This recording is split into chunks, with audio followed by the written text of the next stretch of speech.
স্থিত কায়রো জাতীয় জাদুঘর এটি, যা মাতহাফ দুয়ালি আল কাহিনা নামে পরিচিত। এই জাদুঘরে ইসলামের অনেক নিদর্শনাবলী রয়েছে। এর মধ্যে ফেরাউন লাযী আদুউল্লাহ ওয়া আদুউন নবী মূসা আলাইহিস সালাম, আল্লাহ ও তার নবী মূসা আলাইহিস সালামের শত্রু, নিজেকে আল্লাহ বলে দাবিদার এবং বহু নারী শিশু হত্যাকারী সেই বিখ্যাত ফেরাউনের লাশের মমি সংরক্ষিত আছে কাচের বাক্সের মধ্যে। ফেরাউন বা দ্বিতীয় রামসিস 1235 খ্রিস্টাব্দের শতাব্দীর পূর্বে নীল নদে ধ্বংস হয়ে ডুবে যায়। সূরা আনফাল 54 নম্বর আয়াতে আল্লাহ পাকের ঘোষণা ফেরাউন সম্পর্কে, আউযু বিল্লাহি মিনাশ শাইতানির রাজীম, বিসমিল্লাহির রহমানির রহিম।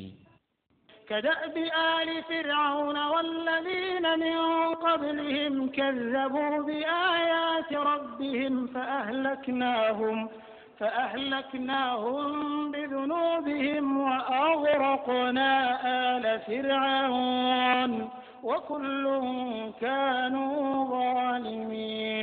যেমন ছিল রীতি ফেরাউনের বংশধর এবং যারা তাদের পূর্বে ছিল, তারা মিথ্যা প্রতিপন্ন করেছিল স্বীয় পালনকর্তার নির্দেশসমূহকে। অতঃপর আমি তাদেরকে ধ্বংস করে দিয়েছি তাদের পাপের দরুন এবং ডুবিয়ে মেরেছি ফেরাউনের বংশধরদেরকে।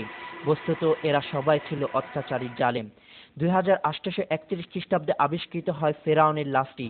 দীর্ঘ 3116 বছর নীল নদের গর্ভে ডুবে থাকে তার লাশটি।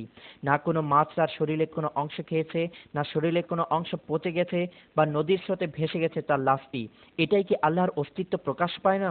এই জাদুঘরে অন্যান্য লাশ মমি করে রাখা হয়েছে বিভিন্ন ওষুধ মেডিসিন দিয়ে, যেন মমিগুলো পচে না যায়। কিন্তু কোরআনে উল্লেখিত ফেরাউনের লাশটি কোনো প্রকার ওষুধ ছাড়াই আল্লাহর নির্মিত মমি। فاليوم ننجيك ببدنك لتكون لمن خلفك آية وإن كثيرا من الناس عن آياتنا لغافلون